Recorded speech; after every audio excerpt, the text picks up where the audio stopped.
تعلیم کا مطلب ذہن کی نشو و نما اور اسے ترقی دینا ہے تاکہ موجودہ سماجی ادراک کی حدود سے باہر دیکھا جا سکے۔ یا تو زندہ رہو یا پھر نہ رہو۔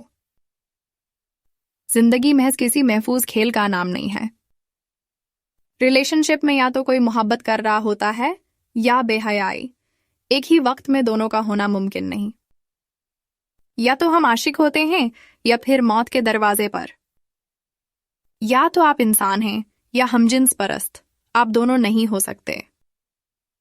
سرد مہری کا خاتمہ تمام حکمتوں میں اعلیٰ ترین ہے۔ اشرفیہ کی حکمرانی ذہنی پسماندگی ہے کیونکہ یہ تفاوت کو آسان بناتی ہے۔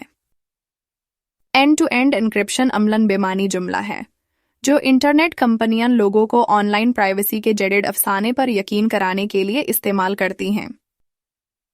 ریڈ بل جیسے انرجی ڈرنکس آپ کو ایک لمحے کے لیے تو پر لگا سکتے ہیں، لیکن وقت کے ساتھ آپ کی بنیادی جسمانی اور ذہنی صحت چھین لیتے ہیں اور آپ کو تباہ کن نفسیاتی اور جسمانی حالات کا سامنا کرنا پڑتا ہے۔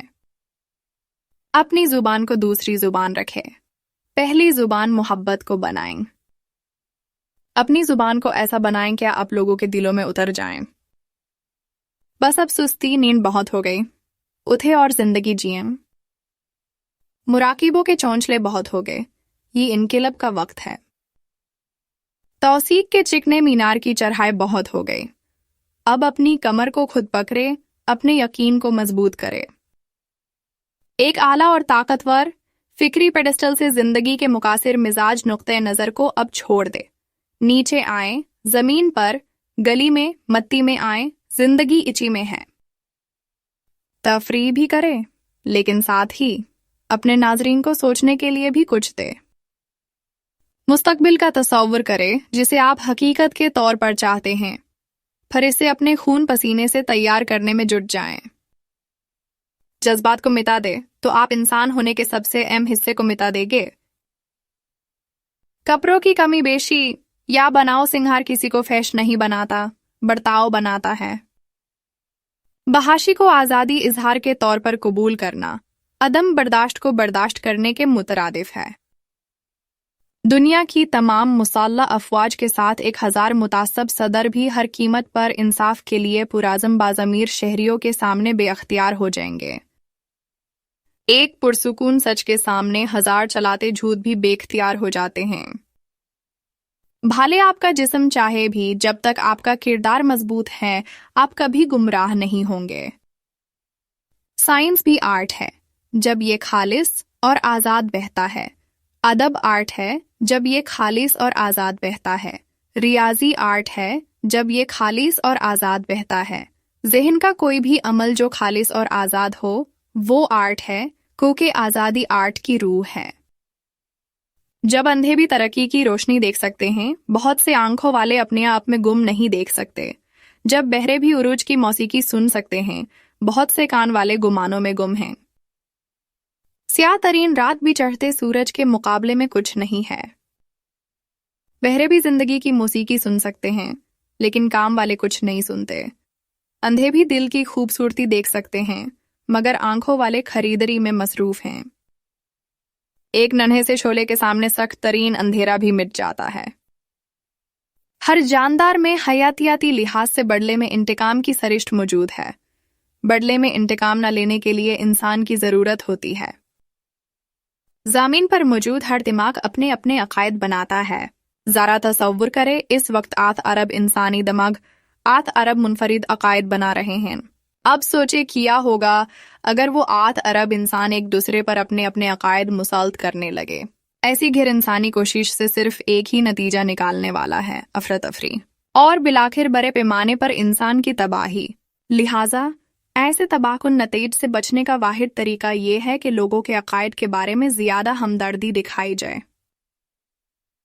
ایسو آرام پر خرچ ہونے والا ایک پیسہ تفاوت یعنی عدم مساوات کا پیسہ ہے۔ ہر انسان کی اپنی عدم انسانیت ہوتی ہے، اس لیے ہر نسل کو اپنا انقلاب لانا چاہیے۔ ہر نسل کو نگرانوں کی ضرورت ہوتی ہے، اور آپ کی نسل کے نگران آپ خود ہیں۔ انسانی معاشرے کے ایک ذمہ دار اور مہذب فرد کی سوچ ایسی ہونی چاہیے کہ معاشرے کو ہونے والا ہر نقصان میرا نقصان ہے، معاشرے کے ساتھ ہونے والی ہر ناانصافی میرے ساتھ ہونے والی ناانصافی ہے۔ دنیا میں کہیں بھی ہونے والی ہر ناانصافی آپ کا سروکار ہے۔ دنیا میں کہیں بھی آنے والی ہر مصیبت آپ کا سروکار ہے۔ دنیا میں کہیں بھی ہونے والی ہر افتراق آپ کا سروکار ہے۔ دنیا میں کہیں بھی انسانی حالات آپ کا سروکار ہیں۔ کرۂ ارض پر موجود ہر جاندار دنیا کے بارے میں شعوری انفرادی نقطۂ نظر رکھتا ہے، یہاں تک کہ جو پوڑے ہمیں انسانی تکالیف سے لاتعلق کھڑے نظر آتے ہیں، ان کی بھی اپنی منفرد ذہنی کائنات ہے۔ ماحول کے ساتھ تعامل کا ان کا اپنا طریقہ ہے۔ ہر قوم کے پاس کھپتی ہوتے ہیں، جیسے ہر قوم کے ہیرو ہوتے ہیں۔ مسئلہ یہ ہے کہ ہم چاہتے ہیں کوئی اور ہیرو بنے تاکہ ہماری نیند میں خلال نہ پڑے۔ ایک قوم محض ایک خیالی سرحد کے اندر لوگوں کے ایک گروہ کی سرگرمیوں کا مجموعہ ہوتی ہے۔ اسی طرح دماغ کھوپڑی کے اندر نیورون کے گروپ کی سرگرمیوں کا مجموعہ۔ دماغ میں چند نیورون خراب ہو جائیں تو دوسرے آہستہ آہستہ ان کی جگہ لینا سیکھ سکتے ہیں، لیکن جب دماغ کے مخصوص حصے میں نیورون کا ایک پورا گروپ خراب ہو جاتا ہے تو دماغ کے ٹھیک سے کام کرنے میں رکاوٹ آ جاتی ہے۔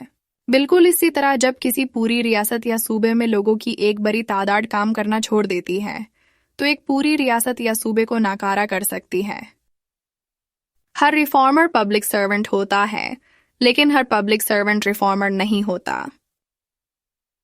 ہر صحیفہ خواہ کتنا ہی قدیم کیوں نہ ہو، سخت انسانی جانچ پڑتال سے گزرنا چاہیے۔ زمین پر ہر ایک مخلوق کسی نہ کسی طریقے سے زندہ رہنے کا انتظام کرتی ہے، لیکن ہر مخلوق صحیح معنوں میں زندہ نہیں رہتی۔ ہر ایک انسان اعصابی طور پر زندگی کے مختلف شعبوں میں متعصب ہوتا ہے۔ تمام تعصبات سے بالکل آزاد ہونا حیاتیاتی طور پر ناممکن ہے، لہٰذا کوئی جتنی زیادہ سختی سے اپنے نفس کو عقلی اور باضمیر ہونے کی تربیت دیتا ہے، اتنا ہی وہ تعصبات کو قابو میں رکھنے کے قابل ہو سکتا ہے اور اپنی نفسیات کو ان کے حاوی ہونے سے بچا سکتا ہے۔ ہر طوفان زندگی کے قائد کی یاد دہانی ہے۔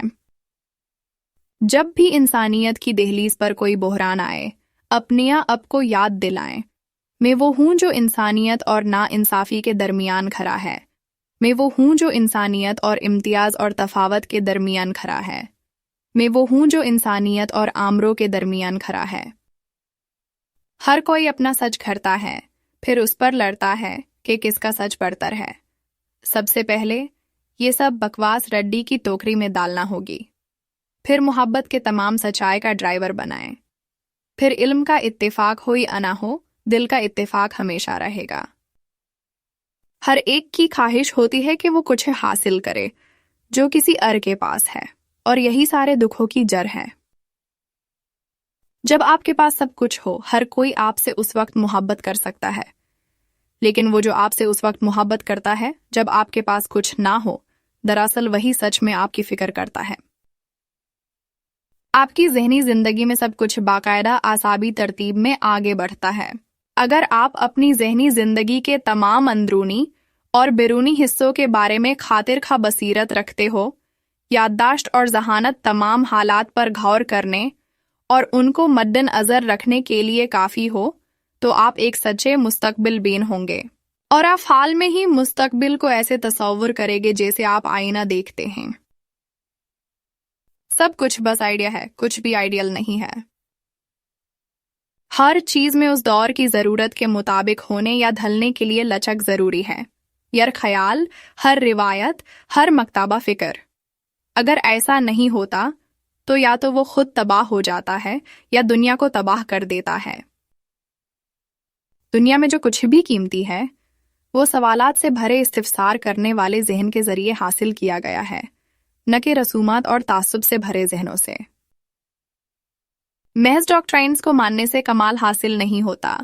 معاشرے کے مروجہ ڈاکٹرائنز کی خامیوں کو پہچاننے اور ترقی کی راہ میں رکاوٹ ہونے پر انہیں پھینک دینے سے ہی کمال حاصل ہوتا ہے۔ ہمارے آسودگی کے اسباب کے علاوہ انسانی حالت حیوانی حالت سے زیادہ مختلف نہیں ہے۔ ہمیں ہر عوض حیوانوں جیسی ہی پریشانیاں، عدم تحفظ اور خوف ستیاتے ہیں، اور ہر عذاب ہمیں یقین دلاتا ہے کہ شاید ایک اور سہولت ہماری حالت بدل دے گی، لیکن یہ ایسا کبھی نہیں ہوتا، بلکہ یہ ہمیں صرف نفسیاتی طریقے کے گہرائیوں میں ہی دھکیلتا ہے۔